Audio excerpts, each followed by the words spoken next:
Bismillahirrahmanirrahim. Assalamualaikum warahmatullahi wabarakatuh.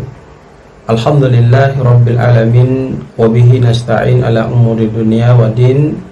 Wa ala alihi wa sahbihi wa man tabi'u bi ihsanin ila yaumiddin, amma ba'd. A'udzu billahi minasyaitonir rajim. Alladzi khalaqal mauta wal hayata liyabluwakum ayyukum ahsanu amala. Saudara kaum muslimin, ayah bunda, para muhsinin dermawan yang sama dirahmati dan dimuliakan Allah Subhanahu wa taala. Kembali kita bersyukur terus menerus, tak pernah bosan, tak pernah henti untuk memanjatkan puja-puji syukur kita kehadirat Allah Subhanahu wa taala atas nikmat yang telah Allah anugerahkan kepada kita, kesehatan, kekuatan iman, kesempatan untuk mau berusaha meningkatkan kualitas ibadah kita kepada Allah.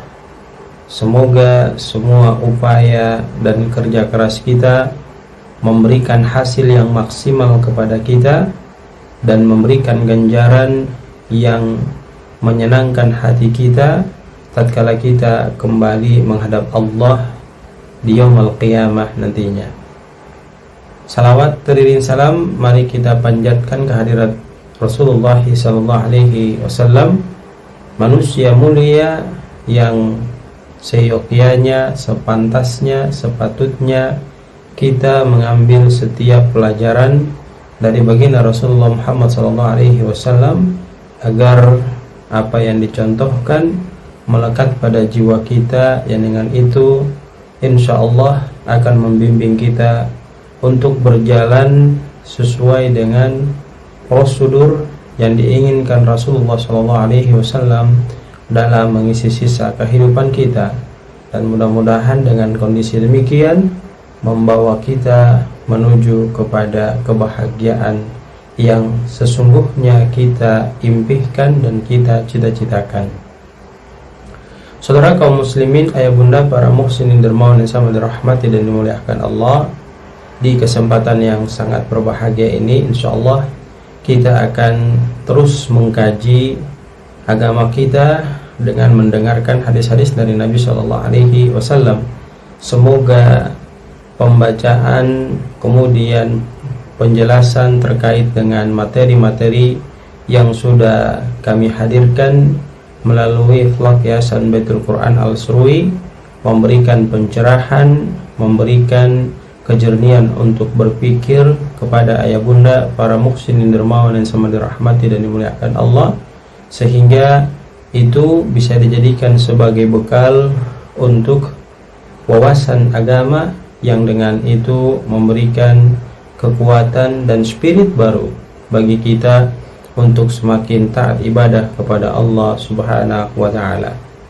Saudara kaum muslimin, ayah bunda, para muhsinin dermawan yang sama dirahmati dan dimuliakan Allah, pada kesempatan yang sangat berbahagia ini insyaallah kita akan sedikit mengkupas bagaimana hadis dari Bunda Aisyah radhiyallahu anha yang akan kita dengarkan secara bersama-sama, maksud dan tujuan serta pembelajaran yang tersirat dan termakna di dalam hadis yang akan kita bacakan dan kita dengarkan secara bersama.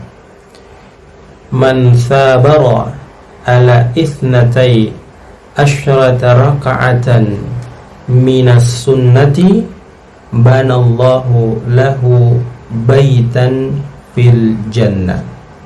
Ya, kita terjemahkan hadis yang kita dengarkan secara bersama. Man sabara, kata Rasulullah SAW, siapa yang tekun, sabarah, giat, istiqomah, ya, tekun, ala isnata asyrata raka'atan, yang dia itu mampu mengerjakan isnata asyrata raka'atan.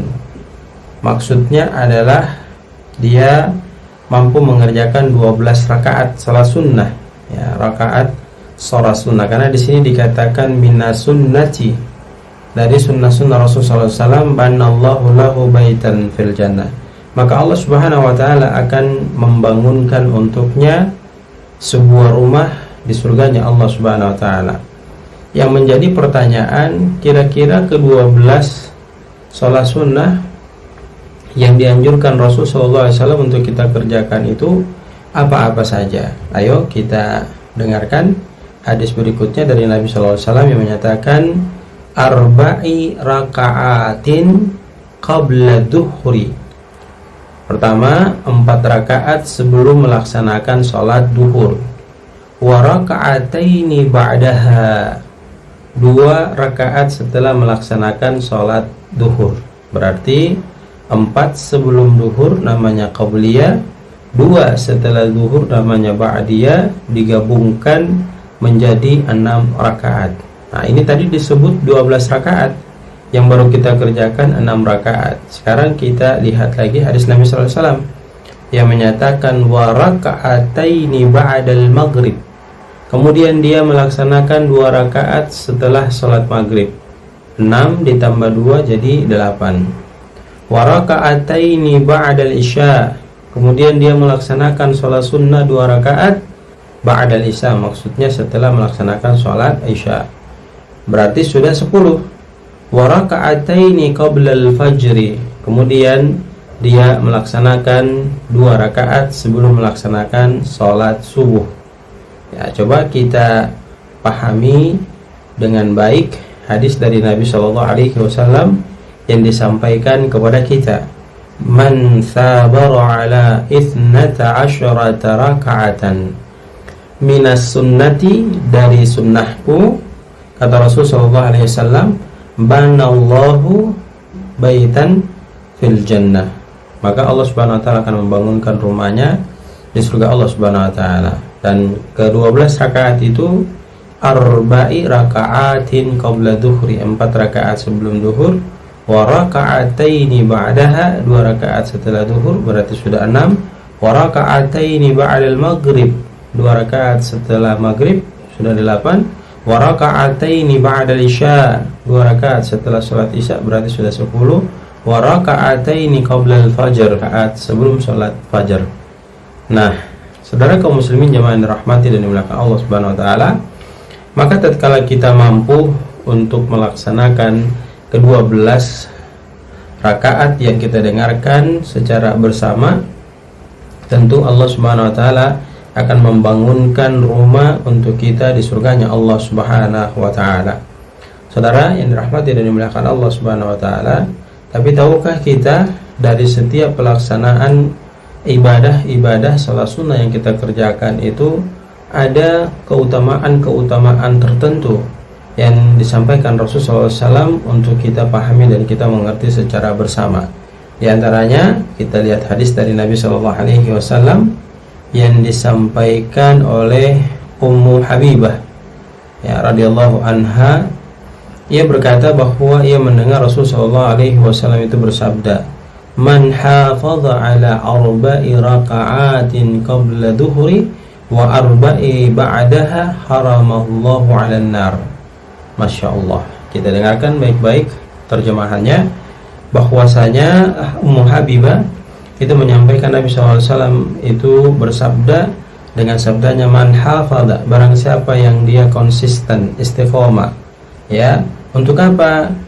Ala arba'i raka'atin qabla duhri wa arba'in ba'daha, melaksanakan sholat sunnah sebelum duhur 4 rakaat, setelah duhur 4 rakaat, hadiahnya Allah berikan kepadanya apa? Haramallahu 'alan nar.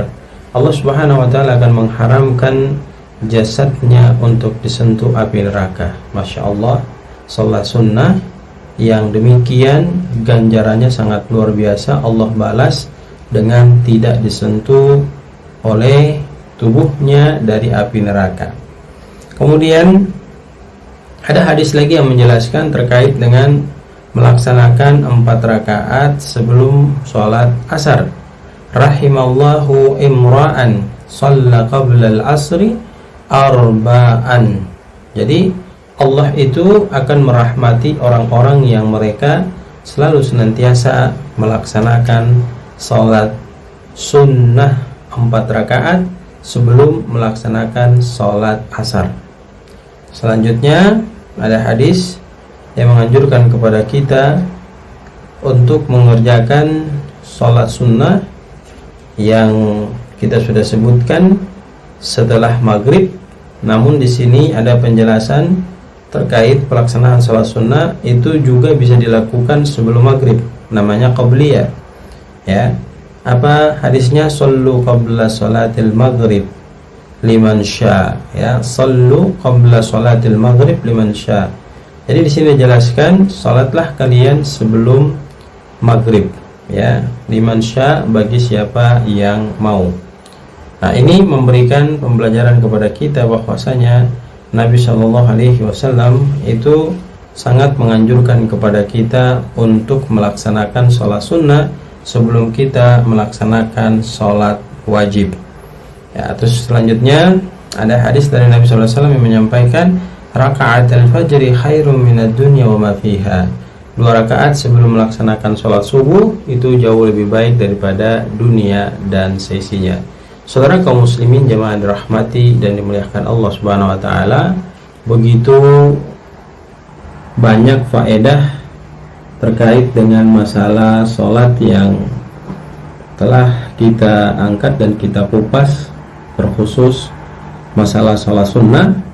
Mudah-mudahan ini memberikan inspirasi kepada kita, kemauan kepada kita untuk menjaga dan memelihara sholat sunnah kita.